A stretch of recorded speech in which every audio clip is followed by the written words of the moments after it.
Listo, perfecto. Yo ya inicié entonces con el proceso de la grabación para que me permita compartirles también pantalla.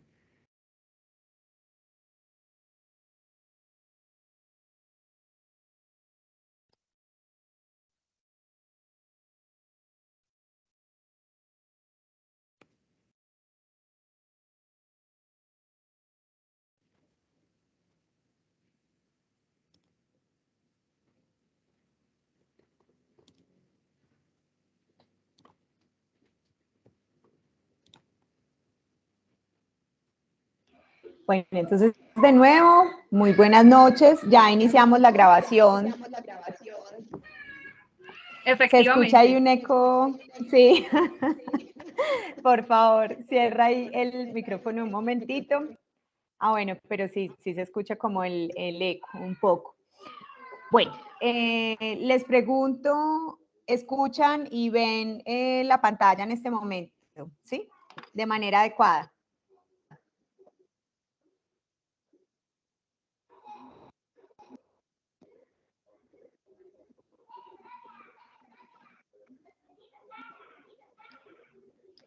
Bueno, asumo, este silencio es que sí, ¿cierto?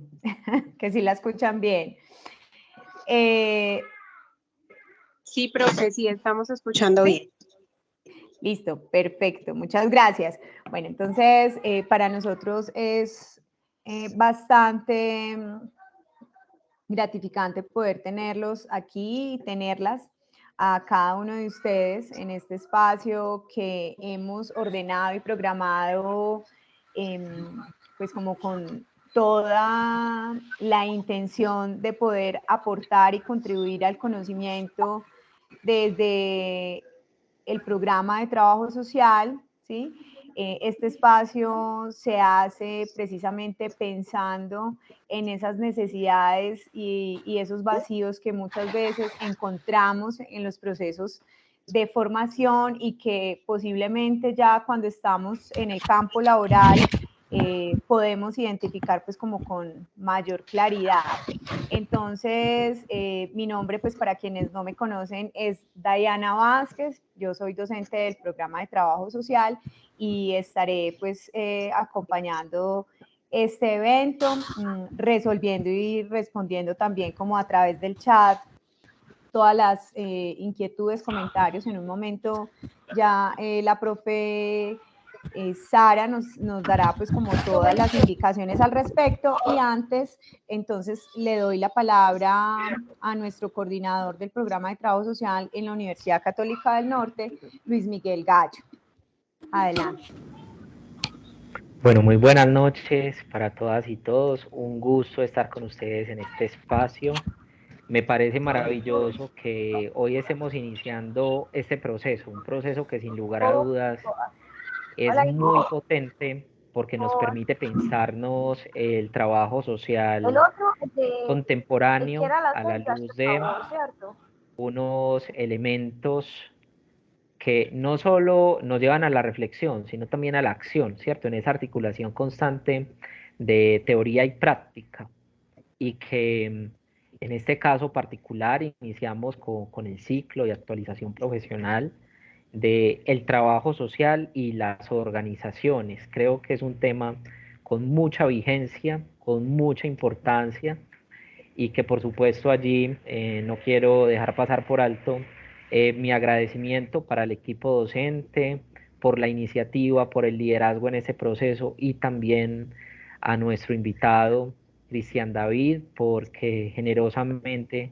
nos está acompañando en este espacio que para nosotros es tan importante. Un espacio para profundizar en un campo muy interesante del trabajo social, pero que también nos dará elementos para seguir potenciando el programa, para seguir repensándolo desde lo curricular, desde esa posibilidad de complementar lo que nosotros también tenemos dispuesto en el plan de estudios. Y bueno, darle un saludo muy especial a todas las personas que nos acompañan, estudiantes, invitados también del sector externo que se conecten. Y bueno, por supuesto a los profes. Un abrazo muy grande y nuevamente muchas gracias Cristian David, por acompañarnos en este espacio.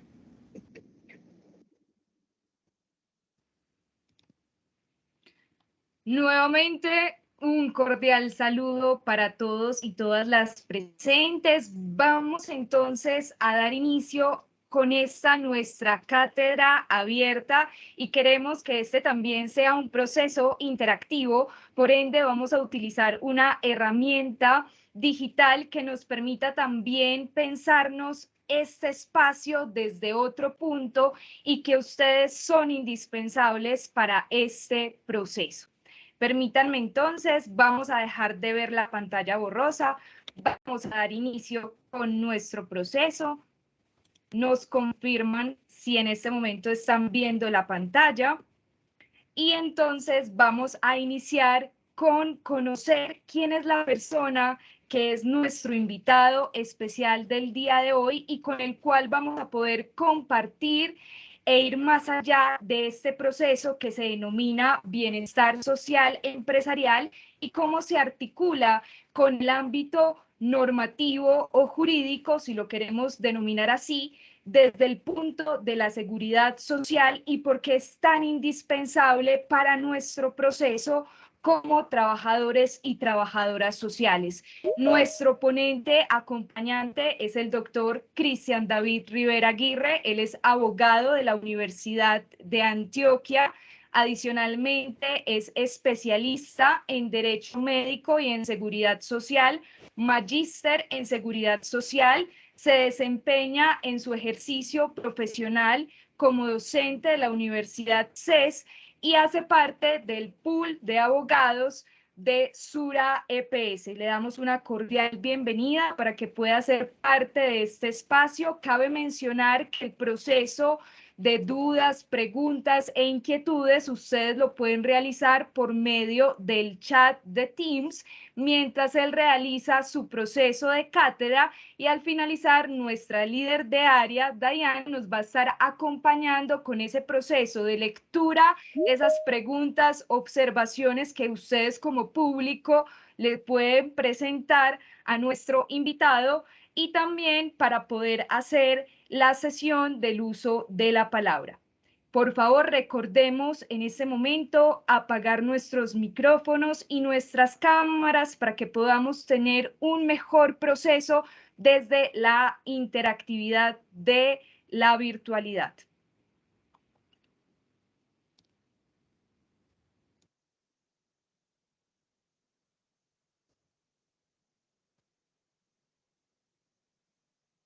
Bueno, Apreciado muy buenas doctor, noches. Sí, buenas noches.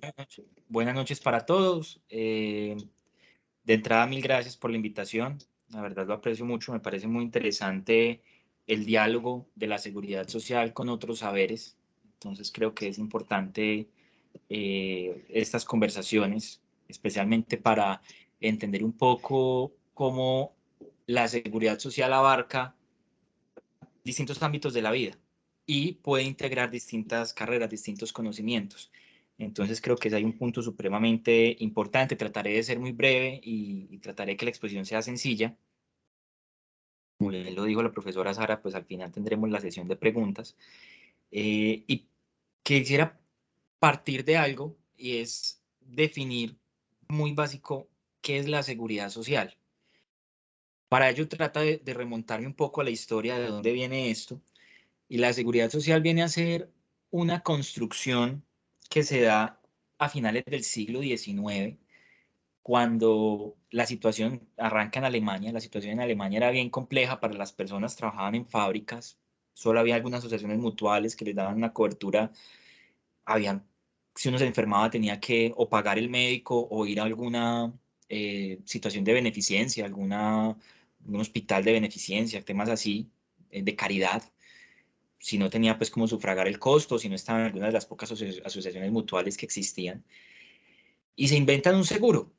Dicen, vea, por estar expuesto a riesgos dentro del trabajo, un grupito específico de trabajadores va a tener derecho a unas coberturas. Las va a pagar una parte de la empresa, una parte del Estado, una parte del mismo trabajador, y él va a quedar cubierto. Y hablemos de el trabajador, no su familia. Ese es el momento incipiente en que nace el seguro social como entidad, el seguro social. Y ya después, a mediados del siglo siguiente, a mediados del siglo XX, más o menos el siglo, sí, 1940 y piola, en plena Segunda Guerra Mundial, vamos a tener ya una situación en Inglaterra donde en medio de la crisis se preguntan, bueno, ¿y qué hacer con las personas que no tienen una capacidad para sufragar los costos de una atención? Y viene ya el concepto de seguridad social, que es la forma en que se garantiza una cobertura básica para toda la sociedad. Es la forma de llevar bienestar, de llevar una cobertura mínima en derechos para las personas. Y se cubren básicamente enfermedades, una protección contra la enfermedad, una protección frente a eh, riesgos que vengan derivados de la exposición laboral, y se cubren riesgos derivados de la vejez o la invalidez e incluso la muerte. Nuestro sistema de seguridad social, el Sistema General de Seguridad Social Integral, eh, viene desde también hace muchos años, desde más o menos la década de los 50, 60, y se consolida finalmente en la Ley 100 de 1993, la famosa Ley 100. La Ley 100, ¿qué hace? Establece todo un sistema con una serie de reglas más o menos universales, más o menos únicas, más o menos para toda la población, y nos divide el sistema en tres conjuntos: Sistema General de Pensiones, Sistema General de Salud, Sistema General de Riesgos Laborales, y unas partes específicas de servicios sociales complementarios. ¿Qué busca este sistema? Cubrir a las personas frente a riesgos y contingencias derivados de la vejez, la invalidez, la muerte, la enfermedad y las licencias. Pues temas de maternidad y paternidad, más la exposición que existe, pues como por temas de riesgos laborales. ¿Dónde ve uno la conexión con un bienestar social empresarial? La seguridad social nace ligada a el trabajo, nace ligada a las empresas. Por ejemplo, si estamos en el ámbito de riesgos laborales, está específicamente ligada al sector de trabajo, donde entonces se dice, como un empleador genera unos riesgos, pues tiene que tener una cobertura para que si el trabajador se enferma, tenga como tener atenciones en salud y prestaciones económicas si genera algún tipo de incapacidad, algún tipo de pérdida de su capacidad laboral, bien sea parcial, bien sea de grado de invalidez o incluso la muerte. Y también generar una serie de acciones de prevención para evitar tener que llegar hasta esos puntos de afectación en la salud del trabajador. Es una forma en que se cubre al trabajador. Pero adicionalmente, esa seguridad social también sirve para redistribuir y generar bienestar en la sociedad en general. ¿Cómo? A través, por ejemplo, del sistema de salud. Nosotros en este momento tenemos un sistema de salud que cubre a un 51% de la población total del país, pues la que está afiliada, que es como un 96%. De ese 96, el 51% está en el régimen contributivo, el 49% restante en el régimen subsidiado. ¿Quién paga lo del régimen subsidiado? Hay múltiples formas de pago, pero una parte de ellas es lo que cotizan las personas en el contributivo. Entonces también las empresas, cuando pagan salud, tienen un aporte hacia el régimen subsidiado, hacia la cobertura de las personas que se encuentran, digamos, sin posibilidad de financiar sus recursos, pues no tienen recursos para financiar su aseguramiento en salud. El porcentaje es bastante alto, 49%. Son formas que también tiene el sistema de redistribuir un poco la riqueza para generar así una cobertura en toda la sociedad. Eso es como para entender qué es este cuento de la seguridad social, formas que tiene el Estado a través de ese sistema de generar un bienestar básico para la población. Hay un marco normativo relevante. Les mencioné ahora, la base es la Ley 100 del 93. Ya ahí ustedes van a encontrar otra serie de reglamentaciones, de normas.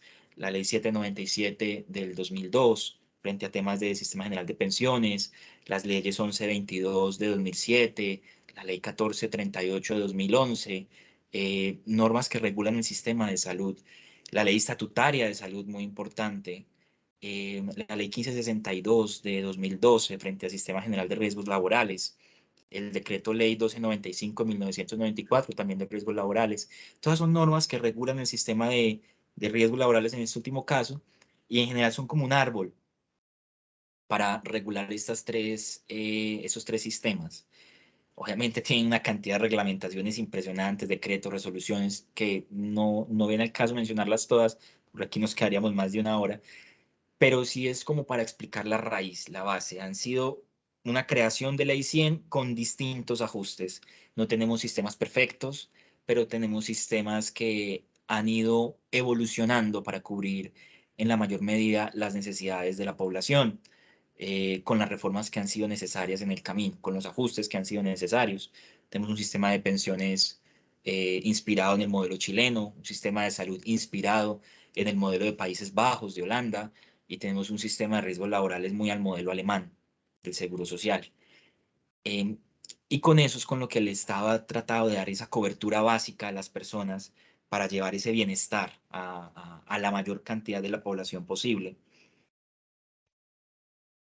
Hace falta cosas, por supuesto que sí. Y les voy a poner un ejemplo. Hace muchos años, este me gusta ponerlo mucho en clase, hace muchos años estaba, cuando iba para la empresa, precisamente hay que cruzar un puente peatonal, y siempre en la entrada del puente peatonal había un señor, yo le calculo unos 60 y tantos años, siempre con un sombrero y con un reloj, me acuerdo mucho, y siempre con camisa, y ahí en la calle, con una bandejita, pidiendo colaboración de las personas que pasaran, si le querían dar comida, si le querían dar dinero, etcétera. Siempre sentado en el último escalón del puente peatonal. Y justo al cruzar está pues aquí en Medellín, como la parte central de Sura, está el fondo donde está, por ejemplo, Protección, que es un fondo de pensiones, CPS Sura, AEL Sura, todas entidades del sistema de seguridad social integral. Y es donde uno se pregunta, ¿este señor, por ejemplo, tendría acceso a todo? Posiblemente sea el sistema de salud, al régimen subsidiado, pero ver a una persona de edad en la calle hace pensar que nos falta mucho camino en tema de pensiones, por ejemplo. Eh, y nos hace pensar que el sistema no ha logrado todo lo que debería, pero vamos por un camino y vamos ampliando poco a poco. No es un tema que se haga de la noche a la mañana. Sabemos, por ejemplo, que en salud es muy común escuchar que las atenciones se demoran, que hay déficits, que hay EPS malas, que hay colas, que hay filas, que hay demora, que hay falta de acceso. Pero por otro lado, no escuchamos frecuentemente personas que nos digan, uy, por un tratamiento de cáncer me tocó hipotecar la casa, me tocó vender el carro, me tocó deshacerme de mis bienes para poder pagar el tratamiento. Eso no se da en Colombia. Tenemos una de las ventajas frente a eso. En otros países del mundo sí se da, que por una enfermedad la persona tenga que deshacerse de su patrimonio para poder sustentarla. En Colombia tenemos una protección financiera frente a la enfermedad, a pesar de todas las trabas y todos los difíciles puntos donde pueda el sistema fallar, pero es un tema que se va desarrollando poco a poco. Entonces, cuando uno ve ese tipo de situaciones, por ejemplo, de personas en la calle, uno sí se cuestiona, pues, pucha, ¿y dónde está la solidaridad del sistema? Este sistema está basado en un principio muy grande de solidaridad, donde las generaciones jóvenes contribuyen al bienestar de la población adulta mayor, donde la población con altos ingresos contribuye al bienestar de la población con bajos ingresos. No es un sistema perfecto, pero es un sistema que trata de continuar. Si en este mismo caso a este señor, yo no lo volví a ver lamentablemente, pero si supongamos le pasara algo, siempre va a tener la posibilidad de ser atendido en un hospital. Eh, y va a haber siempre alguien que termine respondiendo por esa cuenta, no va a ser él directamente. Entonces, son posibilidades que otorga el sistema. No es un sistema perfecto, pero son formas en que se ha ido desarrollando para llegar a ese cubrimiento. Ahora hay que tener en cuenta cómo esto afecta a la calidad de vida de las personas. Cuando estamos parados, por ejemplo, en un sistema general de pensiones, donde nos dicen hay reglas para pensionarse, bien sea por invalidez, por vejez, o que ya quede la pensión para los sobrevivientes en caso de que uno muera, eso es una cobertura que le da algo de tranquilidad a las personas. No es como que la persona fallece y ya todo se solucionó, no.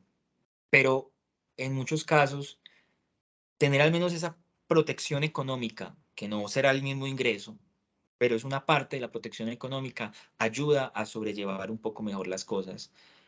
En algunos casos yo he conocido me acuerdo mucho un caso de un señor que alguna vez fue a un consultorio de la universidad donde yo estaba y nos decía, yo tengo cáncer, me voy a morir, sé que me quedan menos de 6 meses de vida, yo no voy a poder disfrutar a mi hija. Y tenía una realidad bastante compleja y en ese punto, él fue con la niña. O sea, yo lo que quisiera más que todo es poder vivir y poder verla crecer, poder pasar tiempo con ella, pero sé que eso es un imposible, sé que yo me voy a morir en menos de 6 meses, pero quiero al menos que ella tenga algo, le voy a dejar al menos una pensión, quiero saber cómo funciona eso para poder generarle al menos esa pequeña cobertura para su futuro, para sus estudios, para su sostenimiento. Quiero dejarle algo al menos a ella. Eso es lo que permite el sistema de seguridad social, al menos en pensiones.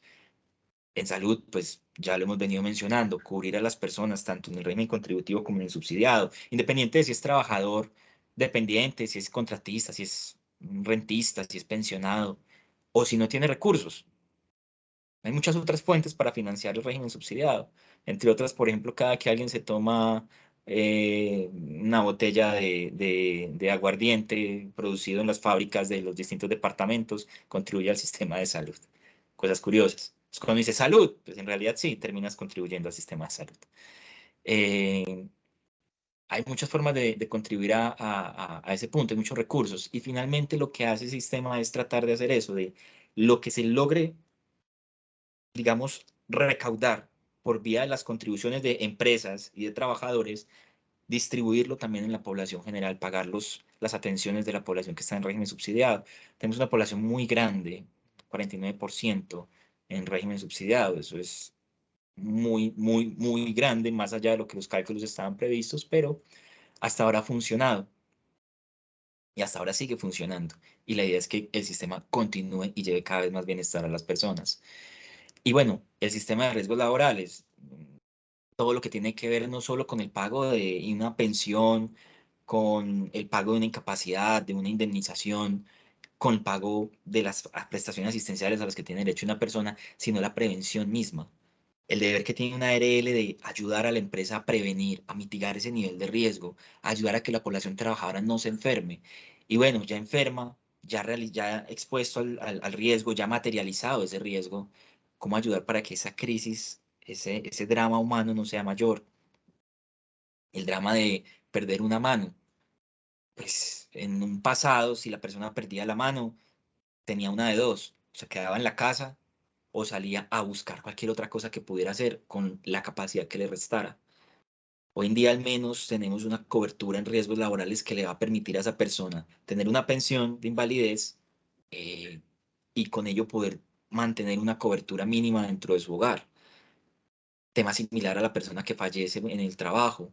Claro, no nos alivia el sufrimiento de una familia en ningún momento, no compensa la pérdida de un padre, la pérdida de un hermano, pero esa cobertura económica ayuda a que la familia pueda enfrentar, al menos desde el punto de vista monetario, la situación a la que se está enfrentando de perder un ingreso. Esas son las bases con las que el sistema trata de llegar a la cobertura de las personas, evitar eh, esa exposición ya a un declive económico por una pérdida de ese estilo.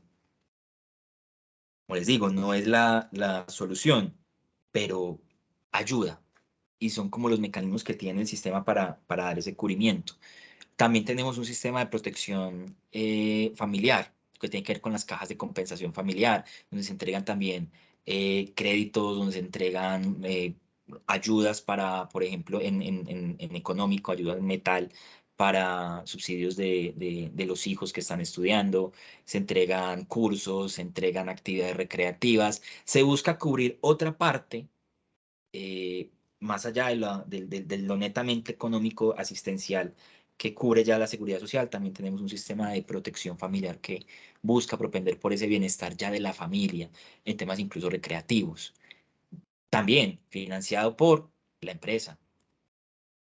¿Y de dónde viene esto? De creer que el tema social no solo está en cabeza del individuo o en cabeza del Estado, sino en cabeza de quien genera riqueza, de las empresas. Entonces se genera una especie de tripartita en esa contribución a la sociedad en general. El individuo que tiene capacidad de pago contribuye. El Estado también, que tiene unas obligaciones frente a su comunidad, contribuye. Y la empresa que genera riesgos contribuye para compensar esos riesgos y para disminuirlos. Y contribuye al generar riqueza a distribuirla dentro de la sociedad. Eso es lo que busca finalmente un sistema de seguridad social. Uno puede encontrar ejemplos interesantísimos de sistemas a lo largo del mundo, el ejemplo de Países Bajos, el ejemplo de los países nórdicos, de Dinamarca, Noruega, donde logran llevar en serio un nivel muy alto de calidad de vida. Y cuesta, claro, normalmente cuesta más o menos el 40% de los ingresos de las personas, pero logra generar un bienestar que mantiene a la población en un nivel de satisfacción adecuado. Si uno pregunta, si uno mira las encuestas de satisfacción, por ejemplo, el sistema de salud holandés, tiene niveles de satisfacción de alrededor del 90%. Y dice, uy, es muy alto. Claro, es muy, muy alto. Genera unas prestaciones y una satisfacción importante porque la gente está contenta, tiene prestaciones adecuadas, tiene una cobertura que le permite llevar una calidad de vida. Y finalmente, parte de lo que busca el sistema de salud también es eso, que las personas estén bien, no solo atender enfermos, sino mantenerlos saludables. A los enfermos, hacer que estén menos enfermos. Y los que no se han enfermado, pues que no lleguen hasta ese punto. Esas son, digamos, las estrategias que tiene que tomar un sistema de seguridad social. Ahora, hay que tener en cuenta, y digamos, como para no entrar tampoco en el punto de la discusión de cuál de las formas de sistema son más correctas y más en estas épocas electorales que está como tan álgido el tema, pero sí hay que tener en cuenta cómo las empresas y las personas deben encauzar adecuadamente este tema de seguridad social. Porque uno ve muchas veces, y yo creo que ustedes también lo han encontrado en los postes, que colocan, afíliate por 79.000 pesos, por 80.000 pesos, por 90.000 pesos. Hay personas que caen en esos trucos, hay empresas que también caen en eso y tercerizan, o ellos dicen que tercerizan su cotización de seguridad social a través de estas entidades, que porque sale más barato. Y realmente terminan generando una falsa promesa y un engaño para las personas que quedan sin cobertura por esta vía. Cuando ustedes encuentren temas de esos, recuerden que la cotización a la seguridad social, es salud, pensión, es de dos partes se financia, parte el empleador, parte el trabajador, eh, y que cuando nos ofrecen que todo eso se haga por 79.000 pesos, nos están mintiendo.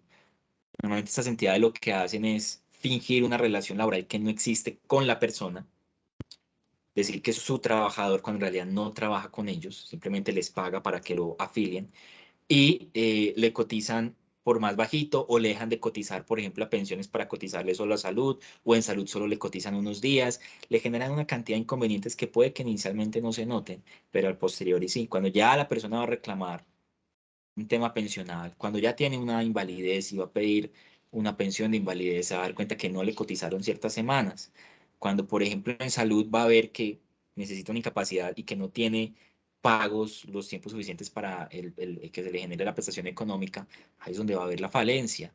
E incluso también en riesgos laborales pasa mucho que los afilian como personal administrativo y mentiras que están expuestos a un riesgo mucho mayor y la ARL se da cuenta y termina a veces negándoles la cobertura. Entonces también es muy importante ser conscientes de cómo cotizar adecuadamente, no a través de tercerías, de empresas de poste que ofrecen pagar 79.000 pesos. Es que ahí no habría solidaridad con nadie. Y el sistema es solidario, el sistema cuesta. Una cotización completa de trabajador independiente puede estar alrededor de 270 a 290.000 pesos por salario mínimo. Claro, es caro, dirán algunos, pero pues te genera una protección en salud, en pensión y si quieres también en riesgos laborales y cubres la carga de, como persona con ingresos, aportar para que los demás también tengan acceso a, por ejemplo, el sistema de salud. En el momento en que nos vamos por esa opción económica, pues uno, nos arriesgamos a quedarnos sin cobertura, dos, estamos dejando de ser solidarios con el sistema y tres, estamos contribuyendo a que ese tipo de comportamientos que son fraudulentos y que no están, digamos, respetando la normativa, se perpetúen. Hoy en día estamos inundados de ese tipo de empresas. En casi todos los postes uno ve la señal, afíliese, incluso tienen el descaro de colocar grandes los letreros en las oficinas donde funcionan, y uno los ve, afíliese en 79.000. Eso hace que la persona pierda sus derechos, eso hace que la persona pierda unas coberturas, eso hace que la sociedad en general pierda recursos.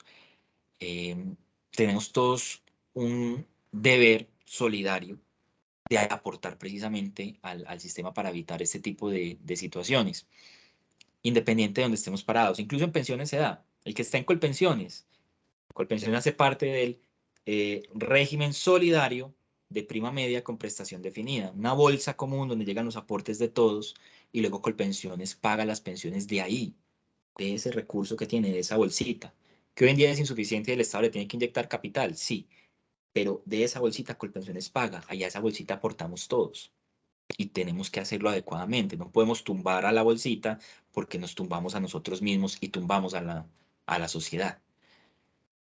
Si estamos en el sistema, en el régimen de ahorro individual con solidaridad, los privados, los fondos de pensiones, las AFP, como Protección, como Escandia, Porvenir, Colfondos, etcétera, ellas también tienen un grado de solidaridad. También hay unos puntos de la cotización que uno hace que se van a solidaridad para poder ayudar a financiar unas pensiones. Lo que pasa es que ella no se va para una bolsa común, sino que cada uno tiene su cuenta de ahorro. Cada uno tiene su cuentica de ahorro individual donde deposita su dinero y ahí le consignan el dinero que uno aporta más el rendimiento de ese dinero. El rendimiento, pues de los fondos hacen unas inversiones con ese dinero, garantizan un mínimo de rentabilidad y al final esa rentabilidad que se produjo durante muchos años más el ahorro es de uno para financiar su pensión. Pero de allí también se descuenta un pedacito por solidaridad para aportar a otras pensiones. Existen, por ejemplo, es un sistema general de pensiones, en salud ya lo mencioné, en el régimen contributivo, las personas aportan, el empleador y el trabajador, y una partecita de ese aporte se va a financiar el régimen subsidiado. ¿Y el régimen subsidiado en qué se diferencia del contributivo?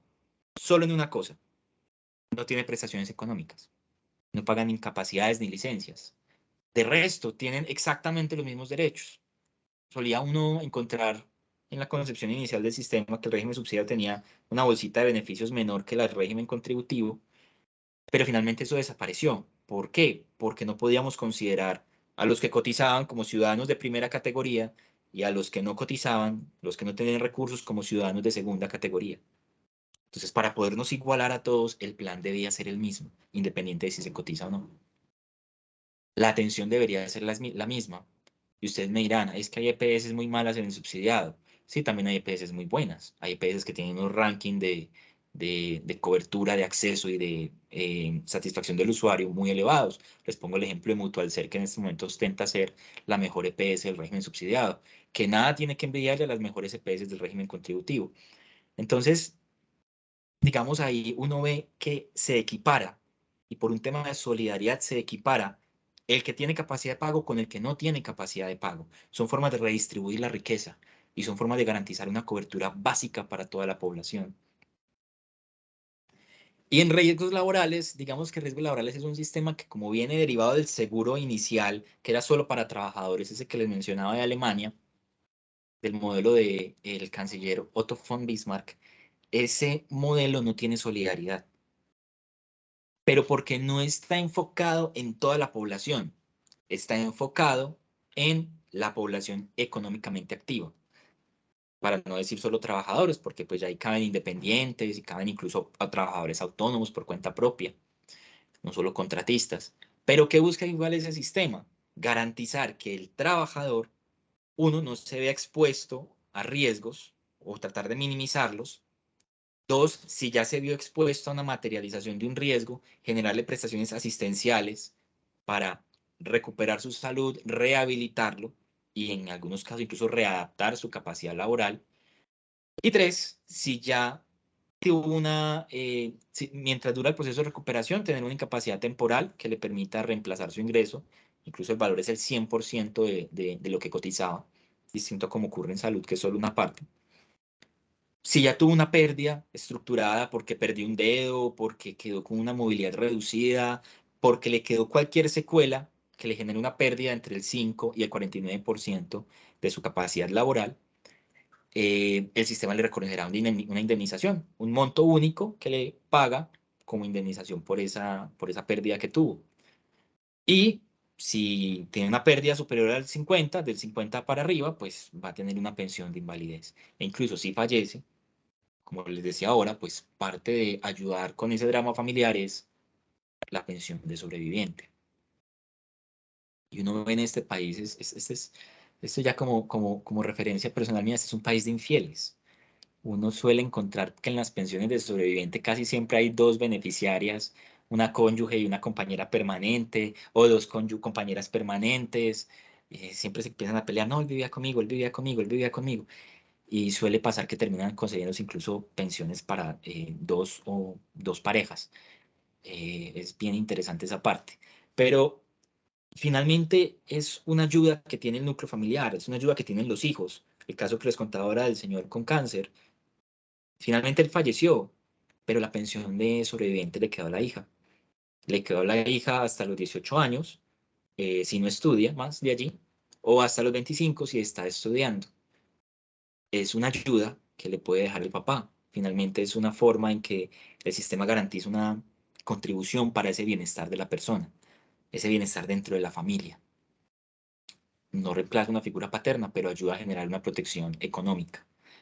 Finalmente, ese es un punto supremamente importante para que las personas tengan eso en cuenta. Entonces, cuando estamos parados pensando en un sistema general de seguridad social integral, que nos abarca todos estos elementos que hemos venido conversando, debemos tener muy en cuenta ese principio de solidaridad que nos lleva a, uno, cotizar bien, hacer bien las cosas, recomendar también eso. Dos, entender las situaciones que tienen cada una de las personas que se enfrentan a dificultades, bien sea una dificultad de un tema laboral, un accidente de trabajo, una enfermedad laboral, bien sea un tema común, una enfermedad que les afecta, bien sea un tema de orden de la vejez, por ejemplo. Es muy triste uno encontrar, hay una situación que ocurre mucho en las épocas decembrinas, y es que a final de año casi pues uno ve que los servicios de urgencias y algunos otros empiezan a llenarse de personas adultos mayores. Y resulta que son familias que dejan al adulto mayor allí y se van de vacaciones y después vuelven por él, lo dejan en los servicios. Y es una situación muy compleja porque son adultos mayores que no tienen la capacidad de pago para sí mismos, no tienen con qué sostenerse, dependen de sus familias. Ahí hay una solidaridad intergeneracional, pero familiar. Ahí no hubo una intervención del Estado, de la sociedad, ahí no hubo una persona que logró pensionarse. El ideal es que esa persona tenga su pensión y pueda disponer de ella y pueda decir, no, pues yo me puedo valer por mí mismo hasta donde lo pueda hacer y tener con qué sostenerse. Pero cuando no tiene ni siquiera el recurso económico, queda a merced de lo que a veces la familia también quiere hacer con ellos. Entonces se vuelve muy complejo, por ejemplo, cuando uno ve eso en los servicios de hospitalización de urgencias, a veces también, eh, y que de enero pasan por ellos. Es como... Y el ejemplo que les contaba del señor del puente, uno diría, qué complejo ver a una persona adulto mayor de 60 y tantos para arriba, pongámosle más de 62 para que la edad de pensión de los hombres está en 62, que no haya logrado tener un sustento básico, que tenga que buscar en el día a día, en la calle, cómo sostenerse, cómo tener unas condiciones básicas de vida. Digamos que finalmente lo que busca la seguridad social es evitar llegar a eso. Como les digo, no es un sistema perfecto, hay múltiples ejemplos de que así de que no ha logrado en pensiones, por ejemplo, tanta cobertura como se ha logrado en salud, pero hemos avanzado muchísimo en los años que lleva la Ley 100 operando, independiente de las críticas que uno pueda tener del sistema, porque vuelvo y les repito, no es un sistema perfecto, no es un sistema que esté a la altura de los países escandinavos, no, definitivamente no, en pensiones, pero tiene ventajas y ha logrado muchas cosas positivas para las personas. Hay que entender algo también, y de pronto ahí ustedes lo sabrán mejor que yo como trabajadores sociales, y es la realidad de las personas en su desempeño familiar. Y ahí aterrizándolo un poquito a la parte de salud. Cuando la persona dice, a mí me atienden por el CISBEN, el CISBEN, pues ustedes lo saben, es simplemente una encuesta que les da la entrada al régimen subsidiado donde ya tienen el aseguramiento por una EPS.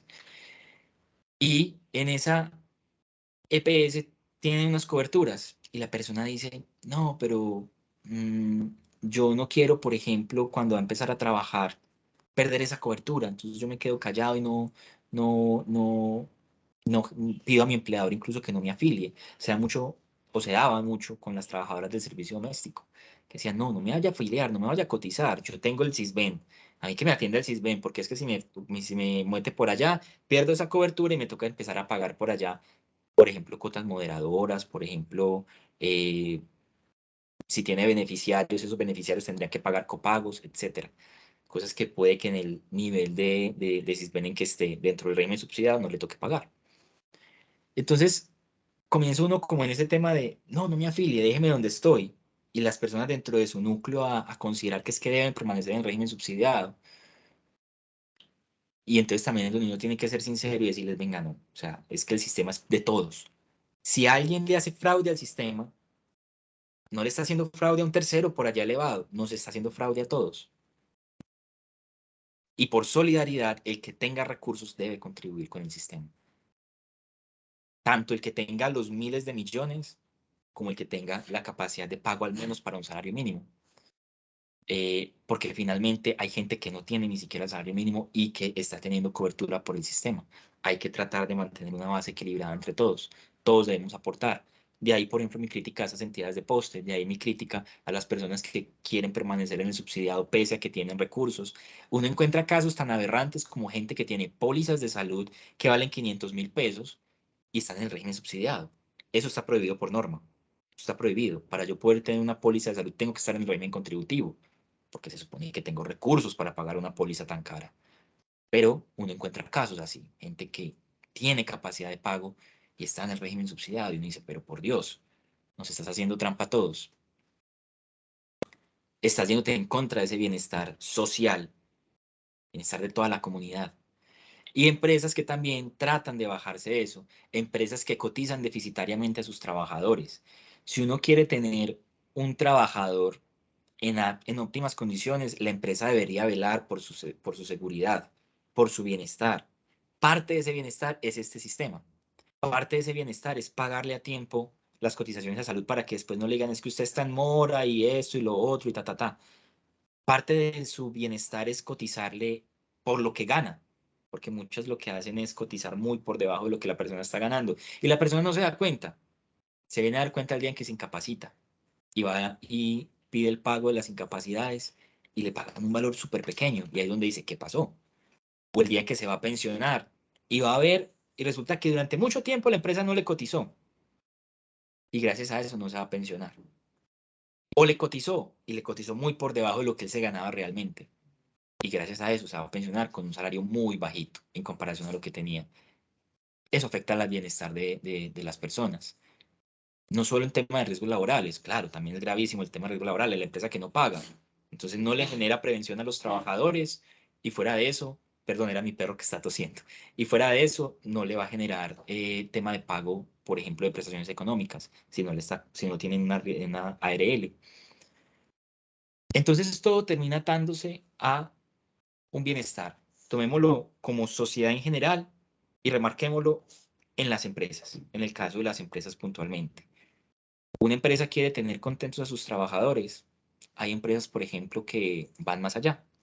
El sistema también permite eso. El sistema tiene coberturas adicionales, planes adicionales complementarios, PAC, que también lo llaman así con esas siglas, o pólizas colectivas de salud. Hay empresas que le contratan esas pólizas a sus trabajadores, los mantienen con una calidad mucho mayor a la calidad media o a la calidad básica del sistema de seguridad social.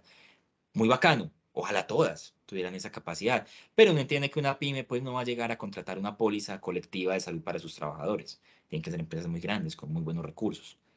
Pero al menos, lo básico, lo que es obligatorio, lo de ley, al menos pensiones, salud y riesgos laborales, con el salario que la persona devenga. No encuentra personas que dicen, es que yo me gano 5 millones y le cotizan por un mínimo.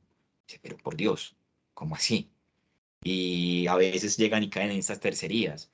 Estas tercerías muchas veces lo que hacen es decir que la persona ya está pensionada y que por eso no le cotizan la pensión, y es mentira. Y claro, le están dañando la pensión de vejez. Decir que la persona tuvo ingresos, un ingreso y ahí mismo un retiro en el sistema de salud. El sistema de salud se da cuenta de eso al mes siguiente. Y al mes siguiente ve que le cotizaron por un solo día. Por ponerles un caso, conozco una demanda que está en este momento en curso de una señora que dice, yo tuve una licencia de maternidad y la EPS me pagó un día. ¿Cómo así que me pagó un día? Cuando fue a ver, resulta que es que, pues un día no, como 9 días en realidad, porque mes a mes le hacían ingresos y retiros de un día. Cotizaba solo un día, pero tenía claro la cobertura en salud de todo el mes, pero por un solo día cotizaban. En la prestación asistencial eso no se nota, pero en la económica sí. Cuando fue a tener la licencia, le pagaron una licencia de 9 días. Y ahí es donde va y se queja con el empleador. Y el empleador dice, yo no sé, yo tercericé ese proceso.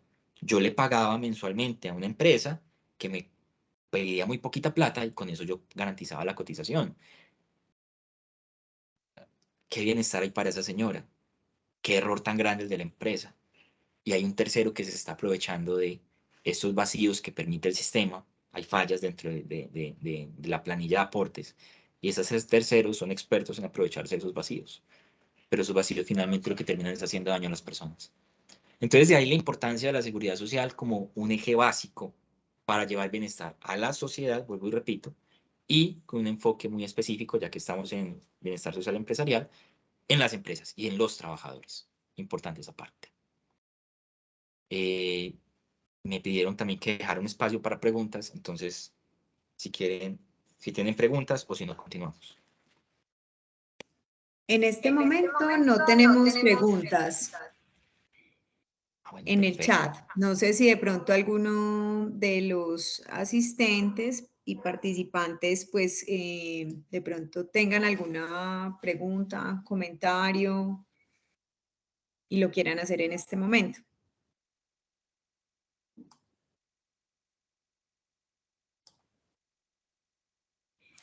Bueno, aquí hay un comentario en el chat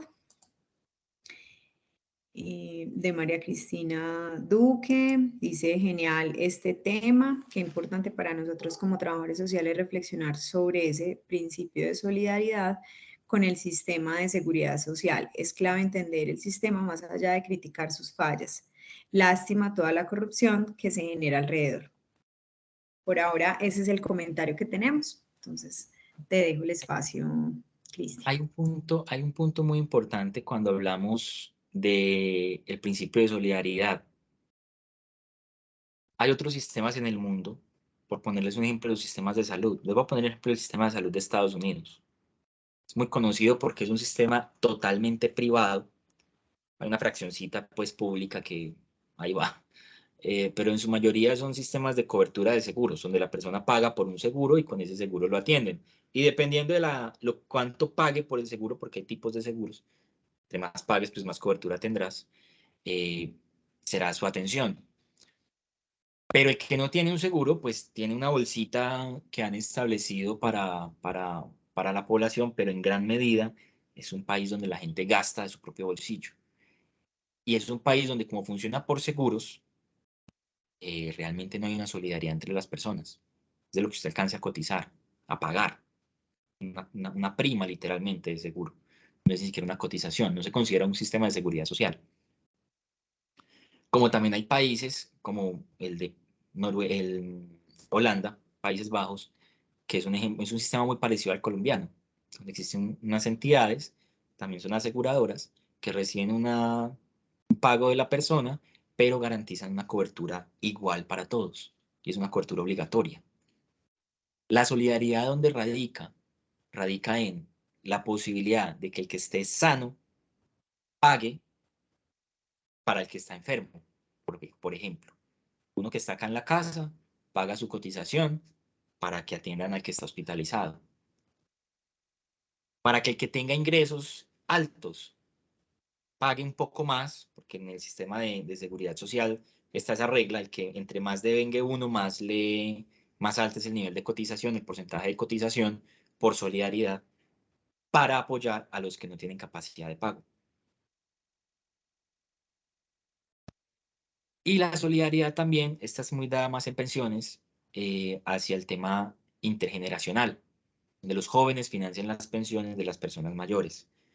Eso se basa en que la población tenga una escala piramidal. La base sean puras personas jóvenes y la puntica, personas mayores, ya pensionados, que sea fácil de sostener, donde un pensionado se sostenga fácilmente con los aportes de 6, 7 jóvenes. Se supone que así debería funcionar una pirámide. Claro, hay situaciones donde se vuelve muy complejo el tema de la solidaridad. Eh, por ejemplo, cuando vamos a ver un régimen contributivo y un régimen subsidiado, en el caso colombiano, donde tenemos un 51% que cotiza y un 49% que no, pues es muy difícil la solidaridad ahí porque no hay suficientes bases en el lado contributivo para financiar a todo el lado subsidiado. Debería ser un sistema de al menos 80-20, 80 contributivo, 20% subsidiado. Pero la realidad del mercado laboral colombiano, con la alta tasa de informalidad que hay, es que no hay cómo garantizar esa solidaridad. Entonces, ¿qué se hace? Buscar otras fuentes de financiación. Les ponía ahorita el ejemplo de las bebidas alcohólicas, también están el tema de tabaco, cigarrillos, demás, hay impuestos, hay muchos recursos de distinta índole que se sacan para alimentar el régimen subsidiado, porque con el contributivo solito no sería suficiente. De la solidaridad y a veces queda un poquito corto. Y la pirámide pensional, aquí no lo mencionas, sí, tenemos un problema muy grande. La inversión todavía no se ha llegado, todavía la pirámide no está así, estamos en un cilindro. ¿Cuál es el problema del cilindro? Iba para allá justamente, la crisis de la solidaridad. Si la base de la población joven empieza a escasear y la base y el pico de la población adulto mayor empieza a agrandarse, el sistema se nos descuadra. Si eso es desde que está en rectángulo, desde que está en forma cilíndrica, el sistema se nos descuadra totalmente. Y no tenemos entonces suficiente para pagarle a los pensionados. Los pensionados tienen una crisis muy grande y es que necesitan una cantidad de recursos para poder financiar las pensiones. ¿Qué le toca hacer? Ir a buscar del Estado para que el Estado le inyecte capital, inyecte recursos, cantidad muy grande del presupuesto se va para allá para poder financiar esas pensiones. Eso viene derivado de muchas cosas. Hay una crisis histórica del sistema pensional que viene incluso desde antes de la Ley 100. Desde antes de la Ley 100, el Seguro Social, cuando existía, debía tener 3 fuentes de cotización: los trabajadores, los empleadores y el Estado. El Estado nunca terminó de aportar lo que le correspondía, entonces vino un déficit. Usted abre un hueco y ese hueco, con el paso del tiempo en un sistema pensional, no se cierra, al contrario, se va agrandando. Y cuando ya estamos en este momento, además las lógicas poblacionales empiezan a mostrarnos esta figura, y esa figura es insostenible para cualquier sistema solidario de reparto, así se conoce, donde está la bolsita común y los jóvenes aportan a los mayores. Eso hace que un sistema de reparto se vuelva dificilísimo de manejar. Con unas deudas anteriores, con unas pensiones que sobrepasaban altísimos niveles de pago, pensiones superiores a los 25 salarios mínimos, gente que se pensionaba con 40 millones, pues eso es insostenible para un sistema público. Por eso el sistema público tiene hoy en día una regla: hasta 25 salarios puedes cotizar y hasta 25 salarios te puedes pensionar. Que yo ganaba 40 millones al mes, no me importa, 25 millones es el tope. Hoy en día el salario mínimo está en 1.000.000, entonces 25 millones será tu tope. No podemos pagar pensiones más allá de allá porque el sistema se vuelve insostenible. Entonces, claro, ese es un punto muy complejo. Cuando la pirámide comienza a ampliarse la parte de arriba y se me vuelve un cilindro, ya desde el cilindro es inmanejable.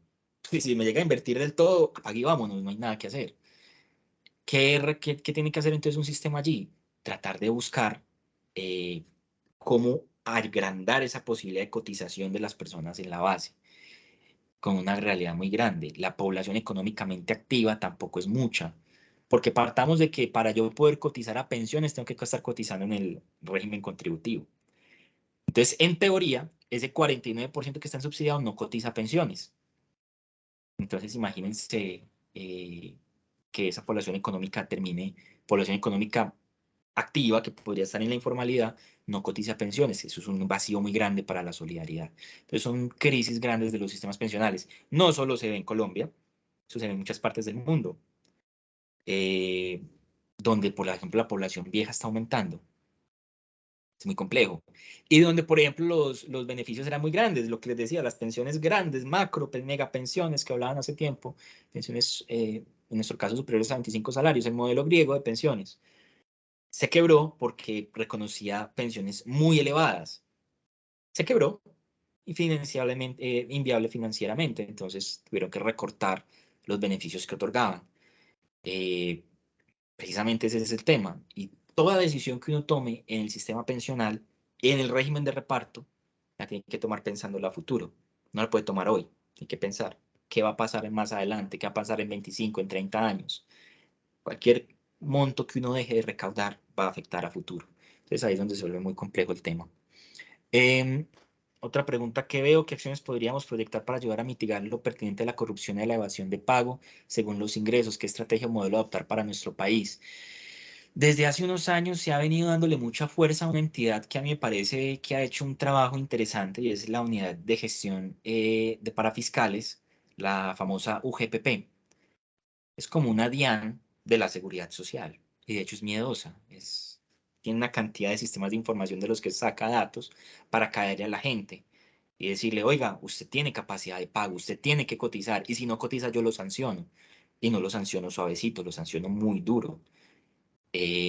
Cuando recién empezó un furor en las empresas, porque empezó a coger a cuanta empresa pudo, y todas las empresas eran asustadas con el tema porque decían, yo estoy cotizando mal. Llegaba de una ahí a caerles encima, a decirle, pague lo que dejó de pagar mal, y adicional lo voy a sancionar por haber hecho esa gracia, y todos esos recursos van a dar a la seguridad social. Entonces es una entidad muy interesante que permite fiscalizar esos recursos. ¿Cómo eso ayuda, por ejemplo, a evitar la evasión? También hay un tema de cultura, porque lamentablemente yo no puedo decir que es que las personas acuden a estas tercerías porque quieren, por mala fe.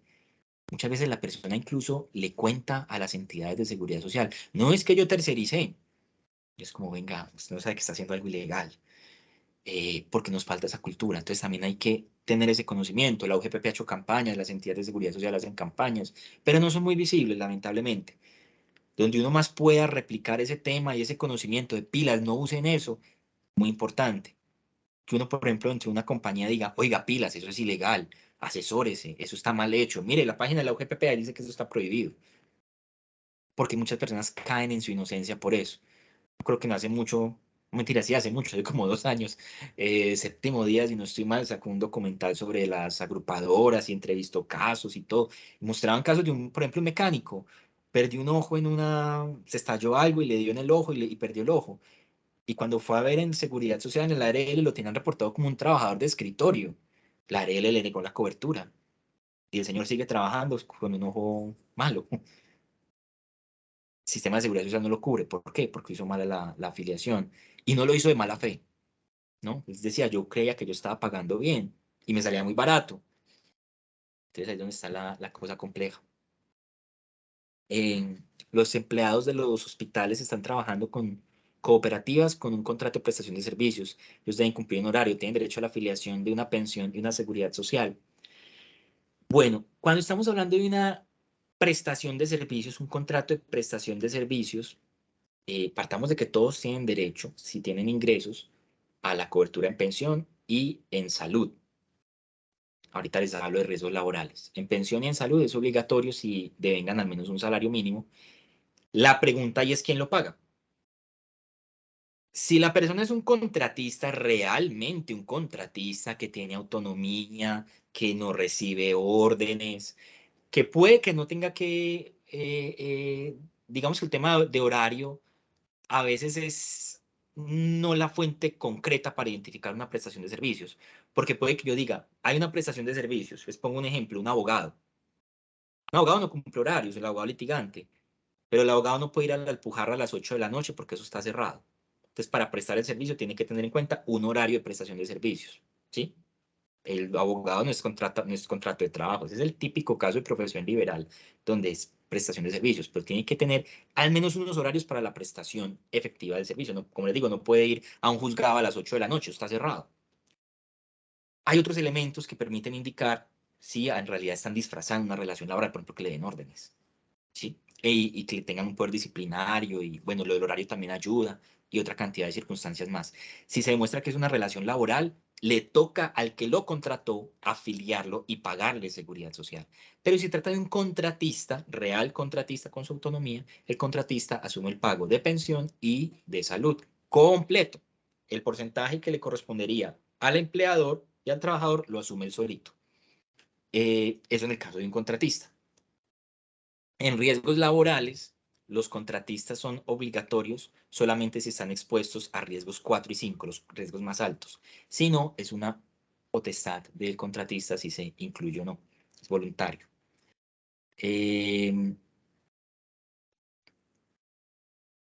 Ahí creo que te di respuesta como a ese punto, pero en general, la persona que tenga ingresos tiene derecho a incluso es que no lo veamos solo como un derecho, es que es una obligación. Si yo devengo al menos un salario mínimo, tengo que estar afiliado a pensiones, tengo que estar afiliado a salud. A riesgos laborales, pues puede que sí, puede que no, en algunas partes es voluntario. Por ejemplo, si soy un autónomo, si trabajo en la calle con mis propios medios, es voluntario si quiero estar, si no, no tengo que estarlo, pero tiene ventajas estar afiliado. Y si es un contrato de prestación de servicios con riesgos altos, 4 y 5, pues entonces ahí sí es obligatorio que esté afiliado al sistema de riesgos laborales con todas las consecuencias que ello tiene. Y además el pago en ese caso de riesgos 4 y 5 lo hace el contratante. Por ponerte un ejemplo, un radiólogo que vaya esporádicamente sin recibir órdenes a un hospital, está expuesto a rayos ionizantes, eso es riesgo 5 si no estoy mal. El hospital estará obligado a contratar, a pagarle, a afiliarlo a riesgos laborales, y hará el hospital la cotización, no sale del bolsillo del radiólogo. Pero como es una prestación de servicios, porque él se manda, él tendrá que pagar pensión y salud. Tendrá que pagar esos dos porcentajes, de acuerdo a lo que él gana. Eso es otra cosa. Cotización completa, porque pasa mucho, se ve bastante en los profesionales del área de salud, a veces se nota un poco que cotizan deficitariamente. Se vienen a dar cuenta del daño que se están haciendo el día en que tienen necesidad de una prestación económica. El día en que vayan a ver la pensión, ay, ¿por qué tan poquito? El día en que estén incapacitados, ay, ¿por qué tan poquito? Una licencia, ay, ¿por qué tan poquito? Porque no cotizaron por la totalidad de lo que devengaban. Entonces es algo como a tener también en cuenta. Bueno, no sé si tengan más inquietudes.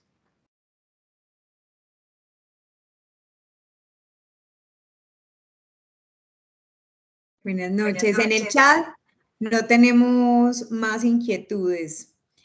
Están agradeciendo por el espacio y bueno, cuando realizaste el comentario de la UGGP, entonces hicieron precisamente un comentario sobre esto para los emprendedores.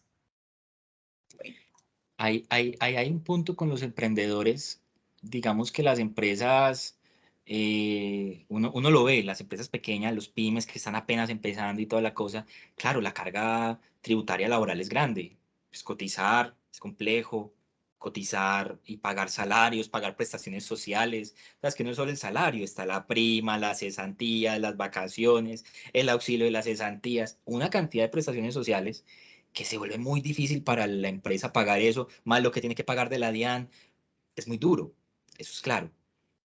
Pero finalmente, si uno lo ve desde un punto de vista de que estás generando una protección para el trabajador, que si el día de mañana ese trabajador va y se te accidenta en la empresa, no vas a tener que pagar por él, porque es que esa es la sanción para las empresas que no pagan ARL, por ejemplo. Si el trabajador le pasa algo, responde el empleador. Y es muy costoso para una persona o para una persona jurídica o natural asumir una carga de ese estilo. Entonces uno ve, no, es que yo justo ese mes no lo pagué, o yo no lo tenía afiliado, o yo no pensé que fuera a pasarle nada, y le pasó. Y ojalá que no, pero se muere. Es muy costoso realmente asumir esos pagos. Eso lo quiebra más fácil y lo que lo puede quebrar lo otro. Entonces no es solo una protección para la persona y para su bienestar, sino que también es una protección para la misma empresa. Porque entonces uno ve, es que se golpeó, se incapacitó y ahora me va a tocar tenerlo ahí todo el tiempo. Sí, pero la incapacidad te la paga la EPS o la incapacidad te la paga la ARL. Vas a tener una cobertura, una protección como empleador. Entonces también es importante esa concepción. Creo que ahí el comentario era sobre todo como para aquellos emprendedores que están empezando, ¿cierto? Que posiblemente no tienen allí como empleados, sino que precisamente, no sé, es la mujer o el hombre o la pareja o la familia que inician como el desarrollo de una idea de negocio. Ok, ahí también importante que si uno está empezando y uno está ganando alguito, cotice, porque uno nunca sabe en qué momento le pasa algo a uno, incluso desde joven. Y muy importante también, hay algo que las personas no tienen en cuenta, por ejemplo, con el sistema pensional. No nos preocupamos por el sistema pensional, sino cuando nos vamos a pensionar. Pero uno no suele encontrar personas jóvenes que digan, estoy en esta entidad o en esta otra porque es lo que más me conviene y tenga certeza de ese punto, que vaya a buscar una asesoría pensional. Y en realidad uno para construir su futuro pensional lo hace desde chiquito. Entre más joven esté uno y reciba esa asesoría, es mejor.